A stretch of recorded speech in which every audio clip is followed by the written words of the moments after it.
আচ্ছা, তো একটু আগে আমি একটা মুভি দেখলাম। সেই মুভিটার নাম হচ্ছে 'জিন 3' সম্ভবত।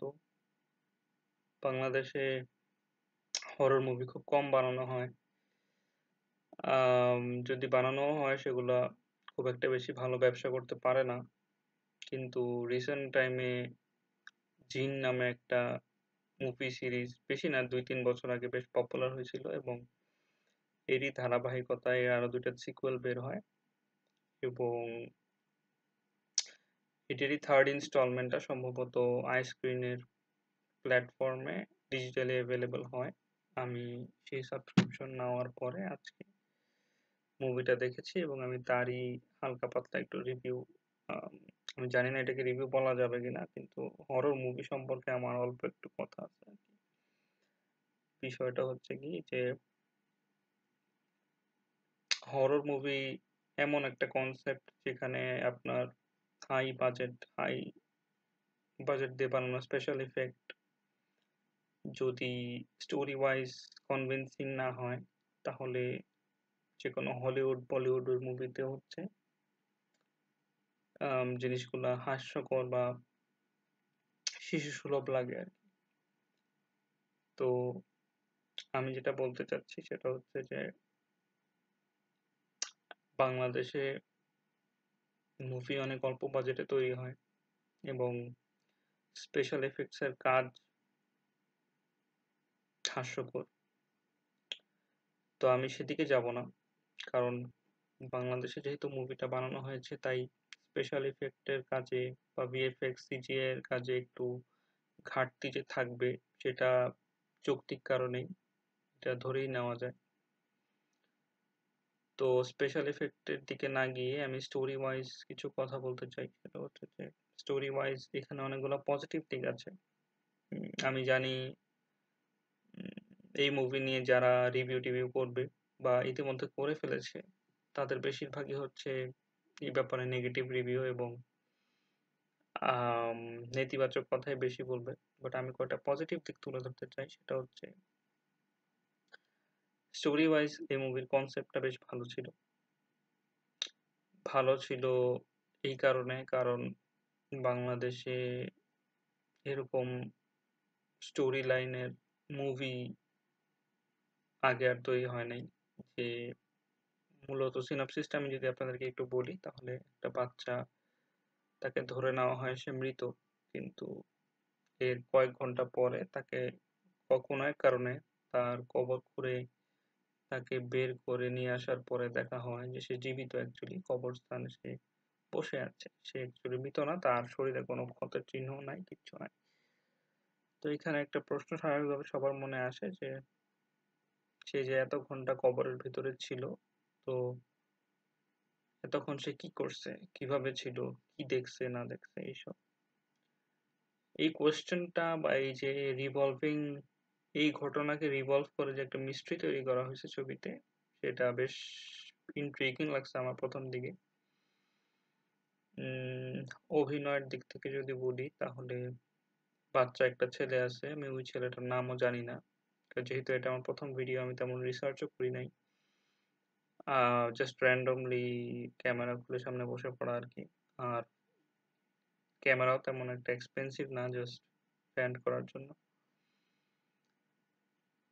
বাচ্চা ছেলেটা ভালো অভিনয় করছে। আর হচ্ছে সজল নামে একজন অভিনেতা আছেন যিনি নাটকে অভিনয় করতেন। খুবই গুণী অভিনেতা। তিনি তাকে নাটকে সচরাচর আর দেখা যায় না। তাকে 'জিন' সিরিজের ৩ টা মুভিতেই সম্ভবত দেখা গেছে। তো উনি উনার মতোই ভালো অভিনয় করছেন। উনাকে যা দেওয়া হয়েছিল সেই হিসেবে উনি ভালো করেছেন। উনার ভয়েসটা যদিও মনে হয়েছে ডাব করা বাট এছাড়া সবকিছু ভালো ছিল। স্টোরি ওয়াইজ মুভিটা বেশ ভালো। অভিনয়ের দিক থেকে অনেক গুণী অভিনেতারা এখানে কাজ করেছেন। যেমন তানিয়া, যিনি 'এসআই টোটালের' স্ত্রী বলে আমরা সবাই জানি। আমি তাকে ছোটকালে এই হিসেবেই জানতাম আরকি। আর নাটকের অনেক পরিচিত অভিনেতা-অভিনেত্রীরা কাজ করেছেন এবং নুসরাত ফারিয়া ম্যাম যিনি সাম্প্রতিক সময়ে অনেক সমালোচিত কারণ তিনি একটা গুরুত্বপূর্ণ চরিত্রে অভিনয় করেছিলেন একটা খুবই পপুলার মুভিতে। তো এই মুভিটা ওভারঅল ভালো। আমার দেখে ভালো লাগছে, কিন্তু এই মুভির কয়েকটা নেগেটিভ দিকের মধ্যে হচ্ছে মুভির রান টাইম বেশ অনেক লম্বা। এই মুভিটা আরো 30 মিনিট কি 40 মিনিট কমানো যেত।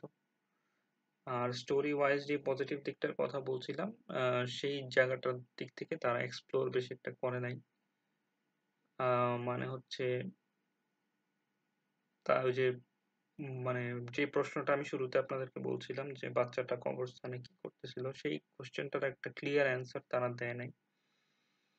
আর এমনি এছাড়া আমার কাছে একটু স্ট্রেচি মনে হয়েছে। এই মুভিটা ইজিলি 1.5 ঘন্টার মধ্যে শেষ করা যেত, এবং স্টোরি ওয়াইজ মুভিটার কনসেপ্ট যথেষ্ট ইন্ট্রিগিং, এবং ক্লাইম্যাক্সের সিনেমাটোগ্রাফি, যদিও আমি সিনেমাটোগ্রাফি সম্বন্ধে বেশি একটা ভালো জানি না, কিন্তু আমার ব্যক্তিগতভাবে ক্লাইম্যাক্সের সিনেমাটোগ্রাফিটা বেশ ভালো লেগেছে। ক্যামেরা ওয়ার্ক বলেন, ডায়ালগস বলেন, তারপরে এখানে একটা মায়ের অ্যাঙ্গেল তুলে কিছু ইমোশনাল দিকও তুলে ধরা হয়েছে। আর এখানে কিছু কমেডিক এলিমেন্টসও আছে। এই ব্যাপারে আমি যদি বলি, তাহলে আমার ব্যক্তিগত মতামত অনুযায়ী কোনো হরর মুভিতে আসলে কমেডি থাকা উচিত না। হরর হরর কমেডি কনসেপ্টটা আমার বেশি একটা পছন্দ না, কারণ একটা হরর মুভিতে যদি কমেডি থাকে, বা কমেডি যদি হচ্ছে সেটা ল্যান্ড করুক আর না করুক, কিন্তু কমেডি যদি থাকে, তাহলে আমার ধারণা হরর যে ভয়ের যে আবেশটা, যেই অ্যাংজাইটিটা থাকা উচিত একটা দর্শকের একটা হরর মুভি দেখার সময়, সেটা কাইন্ড অফ একটুখানি কমে যায় আর কি, বা সিরিয়াসনেসটা থাকে না। তো এই কারণে আমার ধারণা যে যে কোনো ধরনের মুভিতেই সেটা যদি হরর হয়, তাহলে সেখানে কমেডি থাকা উচিত না। কারণ একটা হরর মুভিতে কমেডির স্থান থাকলে সেটা মানে স্টোরি ওয়াইজই প্লটের জন্য ভালো না আর কি। এমনি পজিশন বেসড হচ্ছে কোনো উল্টাপাল্টা ফিগার না দেখায় পজিটিভ, মানে পজেশন বা জিন ধরছে, কোনো আত্মা ভর করছে, এই রিলেটেড যতগুলা মুভি বাংলাদেশে হয়েছে, এর মধ্যে এটা আমি বলবো সবচেয়ে বেটার হয়েছে। এবং এটার পিছনে যদি কারণ হচ্ছে, বাংলাদেশে সত্যি কথা বলতে বাংলাদেশ সহ পুরো উপমহাদেশে হচ্ছে হরর মুভির জনপ্রিয়তাটা অনেক বেশি, হরর কন্টেন্টের জনপ্রিয়তাটা অনেক বেশি। এটা আমরা ইন্ডিয়াতে রিসেন্ট হরর মুভিগুলোর সাকসেস, এবং আমাদের বাংলাদেশে খুবই জনপ্রিয় এবং খুবই দুর্দান্ত একটা ওয়েব সিরিজ পেট কাটা শো, ওনার 2টা সিজন দেখলেই আমরা বুঝতে পারি। তো আমি যেটা বলবো যে হরর কনসেপ্টে ছবি বানানোটা is a very bold step from our film industry, এবং এই জিনিসটা সমালোচনা করে হাসি ঠাট্টা তো করাই যায়, কিন্তু এই জিনিসটার পিছনে যদি লোকজন একটু নজর দেয় এবং জিনিসটাকে যদি আমরা ইনকারেজ করতে পারি, তাহলে এই ফিল্ডেও আমরা অনেক ভালো ভালো ছবি নিয়ে আসতে পারবো, এবং আরো অনেক গুণী গুণী অভিনেতা, গুণী গুণী পরিচালক, প্রযোজকরা এই হরর সাইডে বা এই হররের দিকে ইনভেস্ট করবে আর কি। এবং আমরা হরর সাইডেও হচ্ছে বেশ ভালো ভালো মুভি পাইতে পারবো আর কি। যেমন টার্কি মুভিগুলা, ডাব্বে বা সিজিন টাইপের মুভিগুলা, এগুলাতে কিন্তু বেশি একটা বাজেট লাগে না। এগুলা স্টোরি ওয়াইজ এত ভয়ানক হয় বা এত রিলেটেবল হয় যে মানুষ এমনি ভয় পায়। তো আমাদেরও জাস্ট বেশি বাজেট লাগবে আমি তা বলতেছি না, বাট স্টোরি ওয়াইজ যদি এরকম একটা ঘটনা বের করে নেওয়া যায়, তাহলে আমাদের জন্য বেশ সুবিধা। কারণ আমাদের গ্রাম অঞ্চলে, আমাদের শহরে, আমাদের কানে কানে অনেক এরকম স্টোরি আছে, যেগুলো আমরা যদি মুভিতে বা কন্টেন্টে ট্রানজিট করতে পারি, তাহলে আমাদের জন্য সুবিধা হবে, বা আমাদের ইন্ডাস্ট্রির জন্যই ভালো, আমাদের ফিল্ম ইন্ডাস্ট্রির জন্য আর কি ভালো। আর অ্যাজ এ দর্শক, যেহেতু আমি একজন সাধারণ দর্শক, আমি কোনো সমালোচক না, আমি কোনো লাইনের লোক, আমি একজন দর্শক হিসেবেই আজকের পয়েন্টটা রাখতেছি যে আমাদের হরর মুভি, যদি আমি বলতেছি না স্পেশাল এফেক্টস এর ভিত্তিতে, কারণ এখানে অনেক বাজেট লাগে, এবং অনেক বাজেট দেওয়ার পরেও যদি কাজ ভালো না হয়, তাহলে হাসি তামাশার বিষয় হয়ে যায় বিষয়টা, সেটা যে ইন্ডাস্ট্রিতেই হোক, হলিউড, বলিউড বা টার্কিশ। স্পেশাল ইফেক্টের দিকে আমি যাব না, জাম্প স্কেয়ারের দিকে আমি যাব না, আমি জাস্ট স্টোরি ওয়াইজ যে একটা মানুষের মধ্যে ক্রিপিনেস তৈরি করা, একটা যে ভয় লাগায় দেওয়ার ব্যাপার তৈরি করা, সেই দিকটাতে যাব। এই দিকটাতে যদি একটু বাংলাদেশের সিনেমা কাহিনীকাররা, যারা কাহিনী করবে, যারা পরিচালনা করবে, তারা যদি একটু উন্নতি করেন, তারা যদি একটু নজর দেন, তাহলে আমার মনে হয় যে আমাদের হরর সেগমেন্টটা বা হরর যেই ফিলটা আছে, হরর মুভির যে একটা জনর আছে সেদিকে বাংলাদেশ বেশ ভালো করবে। এবং ওভারঅল মুভিটা ভালো ছিল। কিছু, কিছু নেগেটিভ দিক ছিল, কিছু, কিছু পজিটিভ দিক ছিল। এবং রিসেন্ট সময়ের বাংলা ছবি বা বাংলাদেশের ইন্ডাস্ট্রিতে আসা হরর মুভিগুলোর মধ্যে যেগুলো থিয়েট্রিক্যালি রিলিজ পাইছে, ওগুলোর মধ্যে এটা কম্পারেটিভলি আমার দেখা মতে বেটার ছিল। যদিও আমি জিন 1 অথবা 2 দেখি নাই এখনো। এটা আমার ১ম মুভি দেখা এবং ১ম মুভি দেখার ভিত্তিতে ১ম রিভিউ করা। তো আমি জানি না এটা কি হবে, বাট সামনে যদি আরো এনকারেজমেন্ট পাই তাহলে হয়তোবা সামনে আরো মুভি রিভিউ আমি করব।